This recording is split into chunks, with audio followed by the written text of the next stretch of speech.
Hello नमस्कार दोस्तों, मैं आप सभी का स्वागत करता हूं अपने YouTube channel study world for exams में। आज हम इस वीडियो में डिस्कस करने वाले हैं भारतीय एवं विश्व भूगोल से संबंधित कुछ महत्वपूर्ण क्वेश्चन आंसर्स जो आगामी सभी प्रतियोगी परीक्षाओं के लिए महत्वपूर्ण साबित होने वाले हैं। तो यह वीडियो आप लोग ध्यान लगा कर देखिएगा।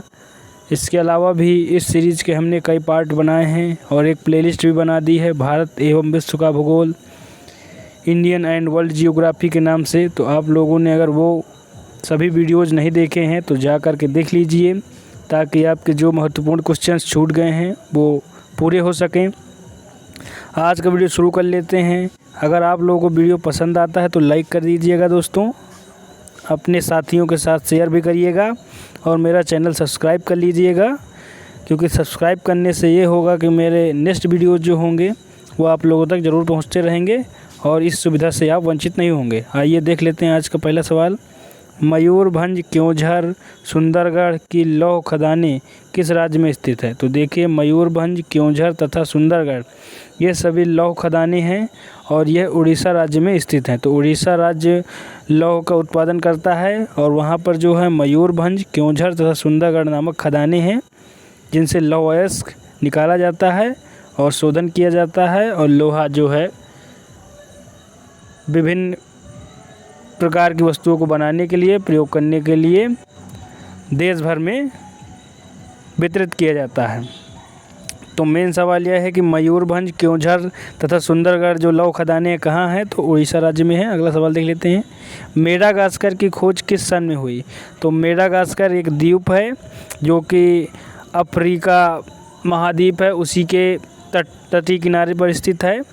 तो मेडागास्कर की खोज जो है वर्ष 1500 ईस्वी में हुई थी और डिगो दियाज द्वारा किए गए थे। तो देखिए, डिगो दियाज एक व्यक्ति हुआ करता था, उसी के द्वारा 1500 ईस्वी में जो है मेडागास्कर की खोज की गई थी। मेडागास्कर एक द्वीप है जो कि अफ्रीका महाद्वीप के तट पर स्थित है। अगला देख लेते हैं सवाल। देश में सर्वाधिक चंदन की लकड़ी का उत्पादन किस राज्य में होता है? तो देखिए, भारत देश की बात की जाए तो सर्वाधिक चंदन की लकड़ी का उत्पादन कर्नाटक राज्य में होता है और कर्नाटक राज्य ही है जहां पर सबसे ज़्यादा चंदन के वृक्ष पाए जाते हैं। तो सर्वाधिक चंदन का जो है लकड़ी जो चंदन की होती है उसका उत्पादन कर्नाटक राज्य में होता है। चंदन एक पवित्र लकड़ी भी मानी जाती है और इसके अलावा भी कई सारी व्यावसायिक कार्यों में इसका उपयोग किया जाता है। तो चंदन की लकड़ी का सर्वाधिक उत्पादन जो है भारत के अंतर्गत कर्नाटक राज्य में होता है। कैलिफोर्निया की जलवायु किस वर्ग की जलवायु में आती है? तो देखिए, कैलिफोर्निया ये उत्तरी अमेरिका महाद्वीप से संबंधित क्षेत्र है और कैलिफोर्निया की जो जलवायु है वह भूमध्य सागरीय जलवायु के अंतर्गत आती है, या भूमध्य सागर की जो जलवायु है उसी के वर्ग में रखी जाती है कैलिफोर्निया की जलवायु। तो सवाल यह है कि कैलिफोर्निया की जलवायु किस वर्ग की जलवायु में आती है? तो भूमध्य सागरीय जलवायु के अंतर्गत कैलिफोर्नियाई जो है जलवायु आती है। अगला सवाल देख लेते हैं। बेरिंग जलडमरू मध्य किन देशों को अलग करता है? तो देखिए, बेरिंग जल संधि है, बेरिंग जलडमरू मध्य है जो कि अलास्का जो कि यूएसए का पार्ट है, और रूस जो कि दुनिया का सबसे बड़ा देश है, इन दोनों क्षेत्रों को जो है अलग करती है बेरिंग जलडमरू मध्य बेरिंग जल संधि। तो बेरिंग जल संधि जो है अलास्का और रूस को अलग कर देती है। अगला सवाल देख लेते हैं। अलास्का, अगर प्रथमता बात की जाए तो अलास्का जो है रूस का ही पार्ट हुआ करता था, लेकिन अमेरिका ने इसे रूस को कुछ पैसे देकर खरीद लिया था। तो अब वर्तमान समय में देखा जाए तो अलास्का जो है यूएसए का पार्ट है और यूएसए और रूस को जो है अलग करती है बेरिंग जलडमरू मध्य। अगला सवाल देख लेते हैं। राजमुंद्री में कौन सा केंद्रीय शोध संस्थान है? तो राजमुंद्री जो कि आंध्र प्रदेश में स्थित एक क्षेत्र है और यहाँ पर केंद्रीय तंबाकू शोध संस्थान का मुख्यालय है। यह केंद्रीय तंबाकू शोध संस्थान स्थित है। तो तंबाकू के उत्पादन में सर्वप्रथम राज्य आंध्र प्रदेश ही है और आंध्र प्रदेश के राजमुंद्री नामक स्थान में केंद्रीय तंबाकू शोध संस्थान स्थित है। अगला सवाल देख लेते हैं। भारत में साइलेंट वैली प्रोजेक्ट किस राज्य में है? तो देखिए, भारत में जो साइलेंट वैली प्रोजेक्ट है बनाया जा रहा है, चलाया जा रहा है, जो साइलेंट वैली प्रोजेक्ट वह केरल राज्य में है। शांत घाटी का क्षेत्र भी कहा जाता है। तो कभी पूछा जाए कि शांत घाटी कहाँ स्थित है तो आप केरल लगाएंगे, और साइलेंट वैली प्रोजेक्ट की बात की जाए तो वो भी केरल में ही है। अगला सवाल देख लेते हैं। लक्षद्वीप संरचना की दृष्टि से कैसा द्वीप है? तो लक्षद्वीप भारत का एक द्वीप समूह है और लक्षद्वीप समूह शैवाल से निर्मित है, प्रवाल से निर्मित द्वीप है। तो प्रवाल से निर्मित द्वीप है लक्षद्वीप, और लक्षद्वीप भारत का केंद्र शासित प्रदेश, संघ शासित प्रदेश भी है। तो यह सवाल याद रखिएगा। और लक्षद्वीप की राजधानी कवारत्ती है। तो लक्षद्वीप की संरचना है, जो लक्षद्वीप है संरचना की दृष्टि से प्रवाल द्वीप है। अगला सवाल देख लेते हैं। और सबसे बड़ा प्रवाल जो भित्ति है या सबसे बड़ा प्रवाल द्वीप कहाँ है? तो प्रवाल द्वीप नहीं कह सकते, प्रवाल भित्ति कह सकते हैं। तो सबसे बड़ी जो कोरल रीफ है वो है ऑस्ट्रेलिया के जो है पूर्वी तट पर स्थित है, और यह दुनिया की सबसे बड़ी प्रवाल जो है भित्ति है। अगला सवाल देख लेते हैं। पेरियार, उसको ग्रेट बैरियर रीफ भी कहा जाता है। यह सवाल याद रखिएगा, जो ऑस्ट्रेलिया के पूर्वी तट पर स्थित है। पेरियार जल विद्युत परियोजना किस राज्य में है? तो देखिए पेरियार जल विद्युत परियोजना केरल राज्य में है। तो देखिए केरल राज्य में बहने वाली एक बहुत ही महत्वपूर्ण नदी है पेरियार नदी, और पेरियार नदी पे ही पेरियार जल विद्युत परियोजना का जो है स्थापना की गई है, पेरियार जल विद्युत परियोजना की, और इससे जल विद्युत का उत्पादन किया जाता है। तो पेरियार जल विद्युत परियोजना केरल राज्य में संबंधित है या केरल राज्य में है। अगला सवाल देख लेते हैं। नॉट किसका मात्रक है? तो देखिए वायु की गति को मापने के लिए नॉट नामक यंत्र का उपयोग किया जाता है। तो नॉट वायु की गति का मात्रक है। अगला सवाल देख लेते हैं। कोरबा का एल्युमिनियम उद्योग किस राज्य में स्थित है? तो देखिए कोरबा एक क्षेत्र है जो कि छत्तीसगढ़ राज्य में स्थित है। वहाँ का एल्युमिनियम उद्योग जो है बहुत ही फेमस है। तो एल्युमिनियम उद्योग के लिए कोरबा फेमस है, और कोरबा जो है छत्तीसगढ़ राज्य में है। अगला सवाल देख लेते हैं। अंकलेश्वर तेल क्षेत्र किस राज्य में स्थित है? तो अंकलेश्वर तेल क्षेत्र जो है गुजरात राज्य में स्थित है। तो अंकलेश्वर जो है एक ऐसा क्षेत्र है जहाँ से कच्चा तेल निकाला जाता है और उसको शुद्ध करके फिर ईंधन के रूप में उपयोग किया जाता है, पेट्रोल डीजल। तो इसी का जो है प्रयोग किया जाता है जो शुद्ध रूप में होता है। तो अंकलेश्वर तेल क्षेत्र जो है गुजरात राज्य में स्थित है, यह आप याद रखिएगा। अगला सवाल देख लेते हैं। वीडियो अगर आप लोगों को पसंद आ रहा हो तो लाइक करते रहिएगा दोस्तों, और अपने साथियों के साथ जो है शेयर कर दीजिएगा, ताकि ये वीडियो आगे से आगे पहुंचता रहे ज़रूरतमंद लोगों के पास। अगला सवाल देख लेते हैं। सिनी-ओल्चू पर्वत शिखर किस राज्य में है? तो देखिए सिनी-ओल्चू एक पर्वत शिखर है जो कि भारत में स्थित पूर्वोत्तर राज्य सिक्किम में स्थित है। सिक्किम जो है जो 7 सिस्टर्स हैं उनका पार्ट नहीं है। तो आप लोगों से अगर सभी सवाल बनता है कि जो 7 सिस्टर हैं उनमें जो है कौन सा राज्य नहीं आता है, तो सिक्किम में सभी बच्चों को कन्फ्यूजन हो जाती है कि शायद ये 7 सिस्टर में से है, लेकिन जो सिक्किम है 7 सिस्टर में से नहीं है। और सिनी-ओल्चू जो पर्वत है वो सिक्किम जो है राज्य है भारत का, उसी में स्थित है। अगला सवाल देख लेते हैं। हाथी घास एलिफेंट ग्रास किस प्रदेश में उगती है? तो देखिए हाथी घास, जिसे एलिफेंट ग्रास के नाम से भी जाना जाता है इंग्लिश में, वह सवाना प्रदेशों में उगती है। तो सवाना प्रदेशों में हाथी घास उगती है। अगला सवाल देख लेते हैं। पृथ्वी के किस बिंदु पर किसी वस्तु का भार सर्वाधिक होता है? तो देखिए पृथ्वी जो संपूर्ण पृथ्वी है उसका एक ऐसा बिंदु होता है जहाँ पर किसी भी वस्तु का भार जो है सर्वाधिक होता है। तो जो ध्रुव होते हैं, उत्तरी और दक्षिणी ध्रुव, किसी भी ध्रुव पे आप चले जाइए तो वस्तु का भार अन्य पृथ्वी की जो भी क्षेत्र हैं उनसे सबसे भारी प्रतीत होगा। तो पृथ्वी पर जो है ध्रुवों पर जो भार होता है पृथ्वी का किसी भी वस्तु पे, कोई भी वस्तु है अगर उसको ध्रुवों पर ले जाएंगे तो सर्वाधिक भार प्रतीत होगा, जबकि भूमध्य रेखा पर ले जाएंगे उसी वस्तु को तो सबसे कम भार प्रतीत होगा। तो सवाल यह है कि यदि कोई भी वस्तु है उसका सर्वाधिक भार पृथ्वी के अंदर कहाँ होगा? तो ध्रुवों पर होगा। और अगर सवाल उल्टा बनता है इसका कि कोई भी वस्तु है उसका सर्वाधिक जो कम भार है या सबसे कम भार किस स्थान पर होगा? तो भूमध्य रेखा पर होगा। अगला सवाल देख लेते हैं।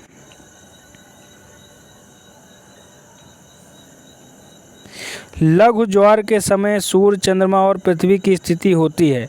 तो देखिए जब लघु ज्वार आता है तो उस समय जो है सूर्य, चंद्रमा और पृथ्वी की स्थिति समकोणीय होती है। ये तीनों जो है मिलकर समकोण बना देते हैं यानी कि एक दूसरे के लंबवत होते हैं, तो इसी स्थिति में जो है लघु ज्वर आता है। अगला सवाल देख लेते हैं। ज्वर नहीं सॉरी दोस्तों ज्वार आता है। ज्वार कहते हैं, ज्वर नहीं कहते। ज्वर तो आपको बुखार को कह लेंगे, तो बुखार नहीं है, यहाँ पर ज्वार है। तो लघु ज्वार जो है जब सूर्य, चंद्रमा और पृथ्वी समकोणीय स्थिति में होंगे तब आता है। अगला सवाल देख लेते हैं। पनियान इरुला जनजातियाँ किस राज्य में निवास करती हैं? तो देखिए, पनियान इरुला जो जनजातियाँ हैं भारत के अंतर्गत केरल राज्य में निवास करती हैं। तो याद रखिएगा, एक टोडा जनजाति हमने पढ़ी थी, तो टोडा तमिलनाडु में निवास करती हैं और उसी के पड़ोसी राज्य है केरल। तो केरल में पनियान और इरुला जनजातियाँ जो हैं निवास करती हैं। अगला सवाल देख लेते हैं। कौन सा ग्रह हरा प्रकाश के लिए को उत्सर्जित करता है? तो देखिए, जो सौरमंडल में 8 ग्रह हैं, उनमें से कौन सा ऐसा ग्रह है जो हरा प्रकाश उत्सर्जित करता है? तो यूरेनस, जिसे हम अरुण ग्रह कहते हैं। तो अरुण ग्रह जो है हरा प्रकाश उत्सर्जित करता है और मीथेन गैस की उपस्थिति के कारण ऐसा होता है। तो यूरेनस यानी कि अरुण ग्रह हरा प्रकाश उत्सर्जित करता है। अगला सवाल देख लेते हैं। विश्व का सबसे व्यस्ततम समुद्री मार्ग कौन सा है? तो विश्व का सर्वाधिक व्यस्ततम समुद्री मार्ग जो है अटलांटिक समुद्री मार्ग है। यहाँ व्यापारिक घटनाएं होती रहती हैं, या व्यापारिक मार्ग बहुत सारे हैं पूरे विश्व भर में। तो अफ्रीका देश से होकर, यूरोपीय देश से होकर और अमेरिका कॉन्टिनेंट जो है, उत्तरी अमेरिका, दक्षिणी अमेरिका कॉन्टिनेंट के जितने भी देश हैं इसी क्षेत्र से जो है व्यापार करते हैं, आवागमन करते रहते हैं। तो सर्वाधिक व्यस्ततम समुद्री मार्ग है अटलांटिक मार्ग। यह सवाल आप लोग याद रखिएगा। उस सागर का क्या नाम है जिसकी सीमा 3 महाद्वीपों को छूती है? तो देखिए, एकमात्र ऐसा सागर है जिसकी जो है सीमा 3 महाद्वीपों को छूती है, तो भूमध्य सागर है। और भूमध्य सागर पृथ्वी के एकदम बीचों बीच पे है, इसीलिए भूमध्य रेखा पर स्थित है, इसलिए इसे भूमध्य सागर कहते हैं। वैसे भूमध्य रेखा पर तो नहीं स्थित है, लेकिन इसे भूमध्य सागर फिर भी नाम दिया गया है। तो उस सागर का वैसा सागर कौन सा है जो जिसकी सीमाएँ 3 महाद्वीपों को छूती हैं? तो भूमध्य सागर जो है इसकी सीमाएँ जो है 3 महाद्वीपों को छूती हैं। नाम याद रखना हो तो याद रख लीजिएगा। ऊपर यूरोप महाद्वीप छूता है, यानी कि उत्तर की तरफ। दक्षिण की तरफ जो है अफ्रीका महाद्वीप इससे टच करता है, और पूर्वी भाग की तरफ देखा जाए तो आपका एशिया महाद्वीप इससे जो है टच करता है। तो इस प्रकार जो भूमध्य सागर है 3 महाद्वीपों से टच करता है। अगला सवाल देख लेते हैं।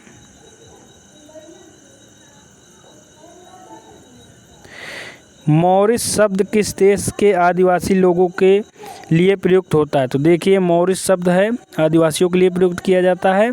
तो न्यूजीलैंड में जो आदिवासी रहते हैं, उनको आदिवासी लोग होते हैं, उनको जो है मॉरिस शब्द से जाना जाता है या मॉरिस नाम से जाना जाता है। तो मॉरिस शब्द जो है आदिवासी लोगों के लिए प्रयुक्त किया जाता है न्यूजीलैंड देश में। अगला सवाल देख लेते हैं। भारत में लिग्नाइट कोयला का सर्वाधिक उत्पादन किस राज्य में होता है? या लिग्नाइट कोयला का उत्पादक सर्वाधिक लिग्नाइट कोयला का उत्पादक कौन सा राज्य है? तो सवाल यह है, तो इसका उत्तर हो जाएगा तमिलनाडु। तमिलनाडु राज्य में भारत में सर्वाधिक लिग्नाइट प्रकार का कोयला पाया जाता है, और यह कोयला की तीसरी सबसे उच्चतम प्रजाति है। एंथ्रेसाइट, बिटुमिनस, उसके बाद लिग्नाइट, उसके बाद पीट कोयला आता है जो सबसे निकृष्ट कोटि का कोयला होता है, सबसे बेकार कोटि का कोयला होता है। लिग्नाइट कोयला जो होता है तीसरे नंबर का सबसे अच्छा कोयला है, और यह है तमिलनाडु राज्य में सर्वाधिक मात्रा में उत्पादित किया जाता है देश के अंदर। अगला सवाल देख लेते हैं। नीलगिरी पहाड़ी में किन किन पहाड़ी श्रेणियों का मिलन होता है? तो देखिए, नीलगिरी की जो पहाड़ियाँ होती हैं उनमें जो है पश्चिमी घाट और पूर्वी घाट पर्वत श्रेणियों का जो है मिलन स्थल है। तो नीलगिरी की पहाड़ियाँ हैं, वहाँ पर जो है पश्चिमी घाट और पूर्वी घाट की पर्वत श्रेणियाँ आपस में मिल जाती हैं। अगला सवाल देख लेते हैं। दो ज्वारों के बीच कितने समय अवधि का अंतर होता है? तो जो 2 ज्वार आती हैं, जैसे एक ज्वार आई उसके कितने घंटे बाद जो है अगली ज्वार आएगी। तो 2 ज्वारों के बीच जो है अधिकतम समय अवधि का जो अंतर होता है 12 घंटे 26 मिनट। तो अभी जैसे पहली ज्वार आई है, तो इसके बाद जब दूसरी ज्वार आएगी तो 12 घंटा 26 मिनट बाद दूसरी ज्वार आएगी। तो सीधा सा सवाल यह है, 2 ज्वारों के बीच का अंतर कितना होता है, समय अवधि कितनी होती है? तो इसका सही उत्तर हो जाएगा 12 घंटा 26 मिनट। अगला सवाल देख लेते हैं। कील नहर किस देश में स्थित है? तो जर्मनी देश में स्थित है कील नहर। जर्मनी की राजधानी बर्लिन है। और हिटलर तानाशाह का आप लोगों ने बहुत नाम सुना होगा, तो यह जर्मनी का ही चांसलर था और जर्मनी देश से ही संबंधित है हिटलर, जिसके कारण द्वितीय विश्व युद्ध हुआ। तो यह भी आप याद रखिएगा कि द्वितीय विश्व युद्ध का जन्मदाता कौन है, तो हिटलर है, जो जर्मनी से संबंधित हुआ करता था। और कील नहर जो है जर्मनी देश में ही है, और जर्मनी यूरोपीय कंट्री है। अगला सवाल देख लेते हैं दोस्तों।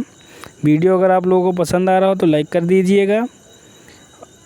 स्वेज नहर किन समुद्रों को जोड़ती है? तो देखिए, स्वेज नहर जो है सबसे व्यस्त नहर है, क्योंकि एशिया के देशों का जो व्यापार है वह स्वेज नहर के रास्ते से ही होकर भूमध्य सागर तक पहुंचती हैं। एशिया के देशों की जो है जितनी भी जहाज़ें होती हैं, और फिर अटलांटिक महासागर तक भी पहुंच जाती हैं वही जहाज़ें। तो सबसे व्यस्ततम नहर है स्वेज नहर। से व्यापारिक दृष्टि से देखा जाए तो स्वेज नहर जो है लाल सागर और भूमध्य सागर का मिलन स्थल है। तो लाल सागर और भूमध्य सागर का मिलन स्थल जो है वही स्वेज नहर है। या यूँ समझ लें, स्वेज नहर जो है भूमध्य सागर और लाल सागर को जोड़ती है, और यह सबसे व्यस्ततम नहर भी है पूरे विश्व की बात की जाए। सर्वाधिक व्यापार इसी रास्ते से होता है। अगला सवाल देख लेते हैं। विश्व में सर्वाधिक तापांतर किस जलवायु क्षेत्र में पाया जाता है?